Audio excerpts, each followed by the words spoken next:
పెందరికి నా హృదయపూర్వక వందనాలు. చెమ్మగలిగిన దేవుని పిల్లారా, మీ హృదయాలు వెలిగించే మాటతో కోని మీ వద్దకు ఈ మాటలు తీసుకొని దేవుడు వచ్చున్నాడు కనుక ఈరోజు దేవుని మాటల చేత మన హృదయాలు వెలిగించుకుందాం. వెలిగించబోయే ముందు రాత్రి కాలం నుంచి మిమ్మల్ని, మీ కుటుంబాన్ని, మమ్మల్ని, సంఘాన్ని, భూమి మీద ఉన్న ప్రతి బిడ్డని జ్ఞాపకం చేసుకొని ఎన్నో మేలులు ఉపకారాలు చేసి మళ్ళా తిరిగి ఆయన మాటలు ధ్యానం చేసుకుంటే భాగ్యం ఇచ్చిన దేవునికి మన ప్రభు మన రక్షకుడు యేసుక్రీస్తు వారి నామములో శిరసు వంచి వందనాలు స్తుతులు తెలియచేసుకుంటూ చేయగలిగిన దేవుని పిల్లరా, ఈరోజు దేవుడు ఏ మాటలు చేతైతే మన హృదయాలు వెలిగించాలనుకుంటున్నాడు ఒకసారి మనం ధ్యానం చేయగలిగితే ప్రసంగి గ్రంథము 7వ అధ్యాయం 24వ వచనంలో ఒక మాట రాయబడింది. దేవుని పిల్లలు చూద్దాం. సత్యమైనది బహు దూరముగాను బహు లోతుగాను ఉన్నది, అది చేయగలవాడు ఎవ్వడు అన్నాడు. అంటే సత్యమైనదంట బహు దూరముగా ఉన్నదంట దేవుని పిల్లరా, బహు లోతుగా కూడా ఉన్నదంట.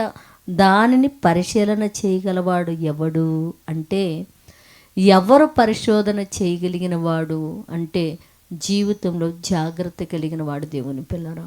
జీవితాన్ని గురించి ఒక అవగాహన కలిగిన వాడు ఏం చేస్తాడంటే, సత్యమనగా ఏది, అది ఎంత దూరంలో ఉన్నా దానికోసం ప్రయాసపడిపోతాడు దేవుని పిల్లరా. సత్యమనంగా యాడుంది, అది బహు దూరముగా ఉంటే దానికోసం వెళ్తాడంట. అది లోతుల్లోకి, ఆ సత్యంలో లోతుల్లోకి దిగిపోతాడంట. అలా పరిశోధన చేయగలిగిన వాడు ఎవడు అని అంటున్నాడు. కనుక మన భారతదేశంలో ఉన్న ప్రతి బిడ్డ కూడా సత్యం బహు దూరంగా ఉన్నా సరే దానికోసం పరుగులెత్తేవారుగా, లోతుగా ఉన్న దాన్ని పరిశోధన చేసి పరిశీలించేవాడుగా ప్రతి ఒక్కళ్ళు మారినట్లు ప్రార్థన చేద్దాం. పరిశుద్ధుడా, జీవమగలిగిన మా పరలోకపు తండ్రి నాయన, నీ కృపగలిగిన నామానికి వందనాలు నైనా. అయ్యా, మా దేశాన్ని కృపతో జ్ఞాపకము చేసుకున్న తండ్రి నైనా, ఇదిగోనైనా మత్తు పదార్థాలకు అలవాటు అయిపోయారు నైనా.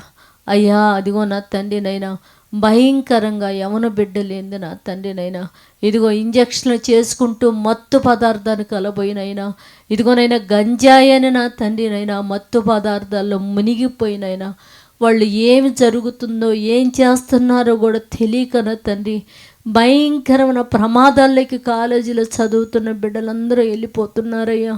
బిడ్డలు చదువుకొని దేశాన్ని ఉద్ధరిస్తారని తల్లిదండ్రులు పంపిస్తుంటే దేవా, వారైతే కాలేజీలో డ్రగ్స్కి అలవాటు అయిపోయిన తండ్రి నైనా భయంకరంగా యవన బిడ్డలందరూ తండ్రి పతనమైపోతున్నారు నైనా. పరిస్థితులు తారుమారైపోతున్నాయి నైనా. అయ్యా, నీ బిడ్డల మీద నీ దయా కనికరం ఉంచిన తండ్రి.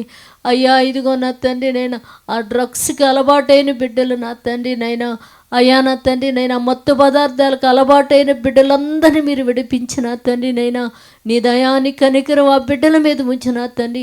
ఆ మట్టు పదార్థాలు మా దేశం నుంచి విసర్జించే విధంగా, శాశ్వతంగా అది మా దేశంలో వెళ్ళిపోయే విధంగా కృపను అనుగ్రహించి దేశాన్ని మీరు ఆశీర్వదించమని మా రక్షకుడు నీ కుమారుడు యేసయ్య పరిశుద్ధ నామములో ప్రార్థన అడుగుతున్నాము తండ్రి.